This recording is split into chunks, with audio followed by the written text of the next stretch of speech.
Despite the challenges of coronavirus, 2021 has been a big year for tennis. But despite everything that's happened in the tennis world, the year will be remembered for one big thing that didn't happen. Yeah, this was the year that Japanese tennis star and self-declared introvert Naomi Osaka refused to take part in a post-match press conference. And sadly, she actually had to withdraw from the Paris Open in order to make sure that she didn't have to face up to those tough questions from the press. Naomi Osaka said the way journalists quizzed players at the press conferences adversely affected her mental well-being. And it's fair to say that those tough and often nasty questions that come out at post-sporting press conferences and in other places typically come from people called extroverts. And it's also fair to say that away from tennis, there's much that can be done to help the interaction between introverts and extroverts to go more smoothly and lead to greater harmony. And greater communications. Greater understanding. And greater productivity. So in the second half of this session, I'll be asking a media expert who happens to be an extrovert what introverts can do to more confidently stand up to media questions, however tough and personal those questions might be. And in the first half of this session, I'll be asking an expert on introverts who happens to be an introvert what can be done to help those introverts who seem sometimes to be reluctant to take part in professional conversations and want to be able to do so with more confidence and more competence. So, John Baker, out of all those people out there who are not introverts, what do they need to know about introverts in order to sometimes entice them to actually say a bit more and say it a bit more happily when the introvert seems to be a bit reluctant? I'm going to answer that question in a moment, Michael, because I think it's a really good question. However, I want to pick up on one word, the word reluctant. Now, you very nicely put seems to be reluctant, but I've often heard introverts that told they're reluctant to speak up, and it's not the case. So I want to park that point. I want to really make that strongly that it's not about being reluctant. It is about being introverted. And then perhaps some more of that will come out as we chat. But coming back to your question, I think the first thing we need to understand is about introverts. So what can I talk about? I'm going to talk about processing. I'm going to talk about energy. And to me, those are two of the important things about introversion. So processing, the way people think, typically, introverts will use what I would call internal processing. They think to talk, whereas an extrovert will talk to think. Now, that can be very confusing if you fire a question at an extrovert and words come tumbling back out of their mouth, and that's their way of thinking through the problem. Whereas an introvert asks them the question and they'll think for a minute or two or a few seconds, and they'll try and come back with the most complete, the most structured, the best answer they can before they talk. Now, that can lead to a slight gap in the conversation.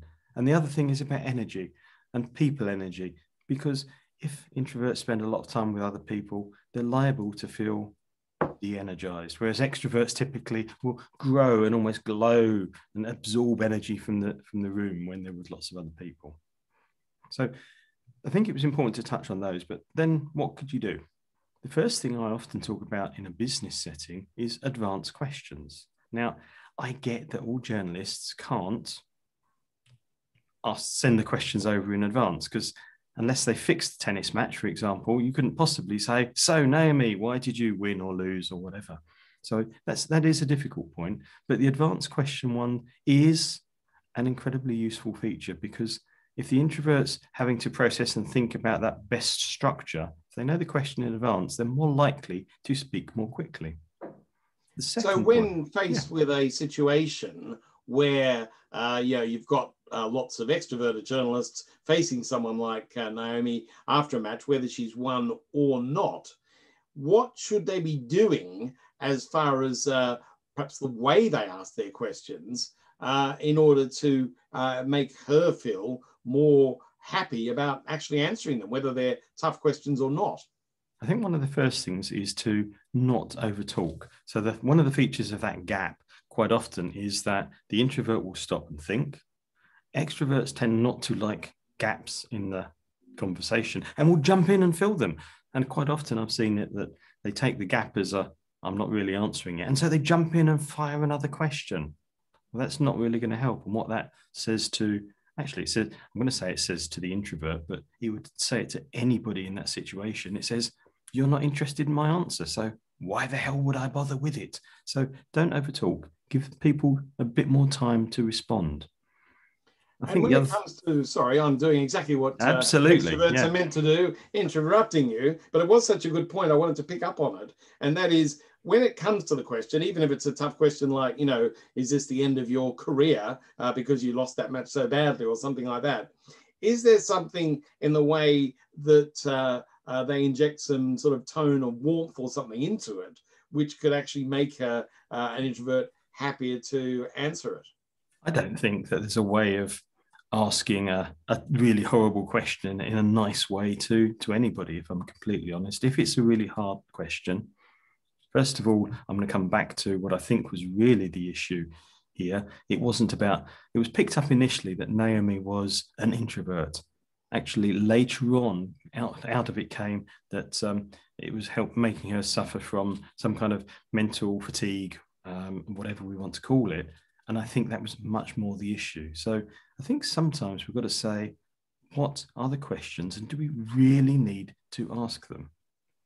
And is it fair to say that sometimes non-introverts mistake as anxiety actual introversion itself, and when the introverts may well not be anxious at all? I think that's completely fair. I mean, if you sit there and think about, firstly, the energy thing. If I'm feeling de-energized, if you're feeling absolutely knackered, Michael, you probably wouldn't want to go and be interviewed. Now, if I'm already feeling de-energized just because I've been with a lot of people, I don't have a huge enthusiasm for going and meeting more. And then knowing that when I get asked these questions and expected to come up with brilliant answers on the spot, and bear in mind, society today expects more and more brilliance on the spot, however unfair that might be, knowing that that's going to be the case, knowing the fact that as an introvert, I might lead a slight gap in the conversation, and that might make me feel more anxious. It doesn't mean that I am anxious. It might give that appearance. And is there something that introverts can reasonably do to avoid giving that appearance without actually becoming extroverts? Yeah, it's difficult, isn't it? I mean, I think the first thing is to prepare. And that's an introvert super strength. We can prepare. So think about the questions that are likely to come up. Think about the type of answers you're likely to want to give, and think about the structure. And maybe if you know that you're going to be interviewed and it's an important interview, to consult an expert such as yourself so that they can say, how should I best handle this type of question? But a lot of preparation. Introvert strength number 1.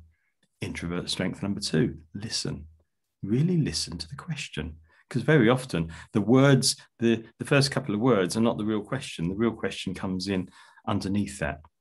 So prepare and listen. But then I think there's a third one, which actually you taught me, Michael, which is what I would call a holding statement. So if I know that I have this gap while I'm thinking, if I could have a holding statement I can throw straight back out that makes you hold back for a moment, then that can work well. So that's a great question, Michael. And I've got 3 things I really need to tell you about that I've just discovered today. You're an excellent student, John. Well done for remembering that. You did remember. That's good. So as a reward, you can ask me anything you like about media matters from the perspective of introverts. Yeah, so now let's focus then on how to help introverts face up to challenging media questions. But just before that, I actually want to go, is it right? You know, remember back to that tennis situation, and my initial reaction was that people are paid to be interviewed. So tough, get on with it. And initially, to my shame, I didn't have a huge amount of sympathy. But then in the same week as that came out, there was an interview with Keira Knightley and another actress, and I can't remember who she was. And it was all about the pressure that people are put under in the film industry to appear, shall we say, more naked than they might wish to. And I sat down and thought about that a bit more. And so I'm thinking, if I was a budding star of any sport, I'm going to accept, whether willingly or not, a certain amount of pressure. And I just wonder if the two are similar. Is it fair that we ask questions like this straight after the match? Well, it's a practical thing for journalists who are quick to need to get their stuff to air in their post-match reports. They've got to get something for the next news bulletin. There may be a sort of a news current affairs program afterwards that they need to provide material for. So the journalists do have to act quickly. And so sad to say for introverts and extroverts, that's just kind of the way it is. However, there's a lot that you can do if you're in the sports world or in the business world where you've actually got to perform quickly. And that is when you're doing your preparation in advance to actually work through all the possible scenarios. So let's move away from sport to a big business contract or negotiations about it, where the contract may be signed by both or it may not. And either way, it's a big story. So my advice is that people, whether they're introverts or not, if they're going to have to talk to the press soon after the decision's been announced, or actually at the announcement, they need to have been prepared for it. So they're ready for the why didn't the contract work out questions, and for why is the contract working out questions. And you need to be ready for both, so that when it comes to the crunch and you're in the spotlight, you are prepared for both. And as you say, introverts are quite strong on preparing, so I very much urge them to do so for the scenarios that could unfold. So that would improve, that would maximize their chances of performing well in interviews. What should they do when facing press conferences where the questions come from a whole bunch of journalists? Well, the number one thing you have to realize about that situation is what typically happens after tennis matches and others, is that there's a kind of collective group personality of the journalists, and they're tending to sort of ask often the same or similar questions. And also, if they're not getting the answer they collectively want, they are following up almost as if they're one person. They're sort of working together in order to get what they see as being the best, most useful material so it's for almost their like audiences. like a pack mentality of a sort. Then, would it be fair to say that, or it certainly seems to me sometimes, that some interviews start well and they carry on going well. Some start well and then something triggers it and it gets into a much more pressured situation where the interviewee is really struggling, and it's almost like people sense blood and really go for it. Is there something that they can do to stop that sensation of... Yeah, you're right that the journalists, they're like a shark pack in some cases, scenting blood in the water. And as a diver, I'm sure you'd appreciate that there's not a lot you can do to stop them, but you can be prepared for it. I suppose the number one thing I would advise to introverts in particular, and to others as well in that situation, when you're the person who is in the spotlight, is don't take the questions personally. That moment you speak about where suddenly things are going well and then suddenly they're not, is often because someone in the spotlight is being a bit brittle and someone asks them a question and they take it personally, and the whole tone of the conversation changes. I remember one in particular, it is from the sporting world, where Australia was playing England in something called the Ashes. And that's something that, for those who know a bit about cricket, Australia usually win, but sometimes they don't. About that. And on this particular recent occasion, what happened was that I was the Australian Broadcasting Corporation representative at the post-match press conference when Australia lost the Ashes. And Ricky Ponting was the Australian captain. And I sort of felt duty bound to ask him a tough question, which was, Ricky Ponting, have you considered resigning as a result of this defeat? And he took it personally. He sort of snarled and snapped, and it did change the press conference tone, which wasn't going to be great for him anyway. So that's what I managed to get the question in really early, and so the rest of it was very combative, not just between me and Ricky, but between the other journalists as well. So sometimes the reaction to a question can put the blood in the water than the shark pack go for. So how should introverts react to tough personal questions, which may seem, and probably are, designed to provoke them? Yeah, well, if you are provoked, then you're probably losing and the press are winning. When I'm advising people how to deal with the press in those situations, you don't want to give the press a free win. So you've got to be a little bit more clinical about it and perhaps slightly more detached in your head. So if you're explaining why you played badly, don't think of it so much as I'm making this confession for me personally and I'm destroyed by this. You can be a bit more like a sort of sporting commentator and just explain in a way that the press will be interested in, what actually happened, what was going through your mind. I mean, the press love those kind of, love asking those kind of questions. And if an introvert can give a really good answer to it, but without, getting sulky or thinking, I don't want to ever appear before the press again, then it's a win for them and a win for the media and a win for the wider audience. So I think it is something you can actually plan, prepare and practice for in media training sessions. And I think it's a great point you raised there. You mentioned the sulky thing. And certainly introverts are no more likely to be sulky than extroverts or anybody else. So yes, trying to avoid the personal bit. And would it be fair to say that if I can give you a very quick answer and then follow into more detail and keep it unpersonalized, as you just said, that would work well? Yeah, and you're right that it's not just introverts who fall into that trap. I mean, let me take a well-known extrovert, a guy called Donald Trump, who we don't hear quite as much about these days as we used to. But like some extroverts, and I suppose he's an extreme case, he can be a bit brittle if someone is questioning his competence or sanity or whatever. He repeatedly made press conferences far worse for himself by taking offense. And so it's not just introverts who need to plan, prepare and practice and be a bit more dispassionate in these situations. Extroverts can sometimes need to do it as well. Is it all right if introverts take a while after a question is asked before coming up with their answers? It's something I mentioned earlier. I would say you can take a little while, and that can actually add to your credibility because the journalists and the wider audience are thinking, oh, this person is really thinking about this. That's good. But sometimes when people are under pressure or they appear as though they're under pressure, they can just take a bit too long. And as you said, extroverts in the media packs don't like sort of gaps, and they're likely to jump in and ask an even tougher question on the same theme.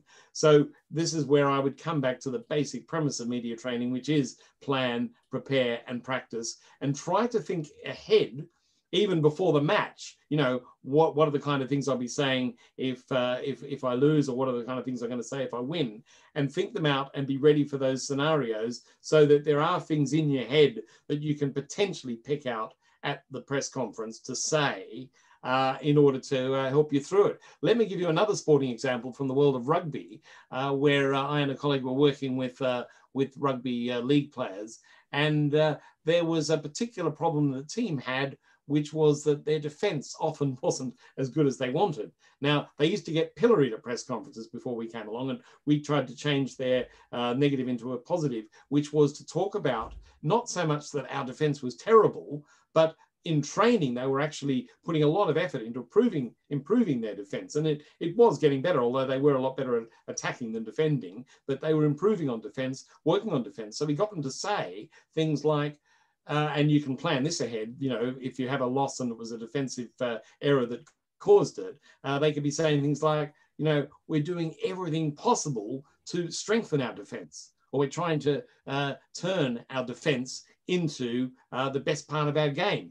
So, you can always be saying what you're trying to do, and you can think that out before the game. Now, obviously, I'd prefer sports people to be going in thinking we're going to win the game, and then at the press conference, we'll be talking about the great win. But being realistic, you have to know that occasionally it doesn't always go your way, and you have to be ready for the defeat kind of questions. And as much as anyone, if you're a sporting person, you know what they're going to be. And if you're in business, in the world of high stakes and wins and losses, also what the negative questions are going to be if you think about it. And I'd say if you plan for it, then you can look so much smoother and more competent and cut out those sometimes embarrassingly long gaps before you come out with your great answer. And I think that's a really good point. And I think the other thing you did very neatly there is remind us that this isn't just about sports stars. This is about people in business. This is about people in business, whether they're MDs in large corporates or they're running their own small business with 10, 20 people, because there are always times when we get interviewed by the media or interviewed by anybody, and great interviewing techniques are incredibly useful to know whether you're introvert or extrovert. So perhaps back to you, Michael. Yeah, and it's important whether it's a big business or a smaller business. The bigger businesses generally think, well, yes, we know we're going to get in the media, so we have to be ready for it. And so, I and my colleagues do quite a bit of training in that area. The smaller businesses sometimes take the view, and they're entitled to it, but it's often not wise. It's like, well, we're just hoping the media never notice anything we do. And they're losing out there if they're doing something that could be positively presented to the media, which a lot of things can if you're trained right to get that positivity across. And so my suggestion is in the business world, whether you're an introvert or an extrovert, and whether your business is small or large or somewhere in between, that the media training is good, not just if something goes terribly wrong and the factory blows up or something and you're there facing the media explaining what's happening, but also for when good things happen.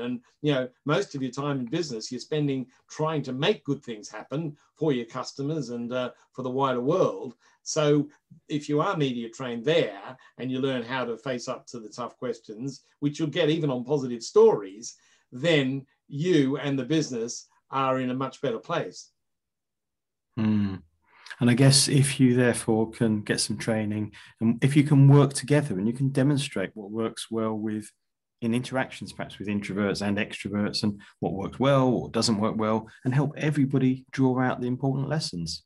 Absolutely. And, it's great to draw attention to the introvert-extrovert combination in that, because obviously in a mainstream firm, you're going to have mixture of introverts and extroverts. And there's things that we can both do to help them communications-wise, internally and externally. But also some industries tend to attract predominantly one lot or the other.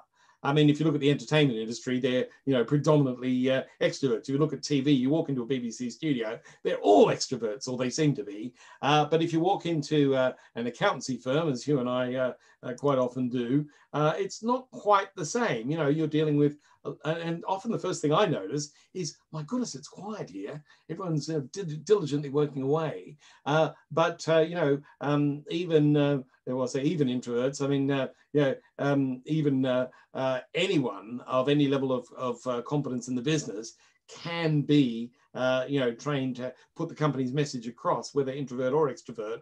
And there's a lot of overall confidence that you get from the process, particularly if you're on the perhaps slightly quieter introvert side. You can actually improve your self-confidence if you do go through the media training and the communications training in order to bring out the best, strongest side of yourself at the right time. And I guess it would be really good if your training encompassed a couple of trainers, one of which was very much media and extrovert biased, and one of which was much more of an introvert. And I guess that could work well. It's good for that because you can play the kind of good cop, bad cop routine. So how could people get hold of an extrovert that might be prepared to run a session like that, Michael? Well, if they're really extroverted, they can just pick up the phone and get on to me. And if they're more introverted and perhaps they prefer to talk in the first instance to an introvert, perhaps you could give some advice there, John. Yeah, absolutely. You can email me if you're an introvert. And in the footnotes of this piece of video, there is my email address and even Michael's phone number. Everything you could possibly need. Absolutely. So it's probably time to say goodbye from you. Yep, whatever your challenge, we'd love to help. Certainly goodbye from me. And goodbye from him.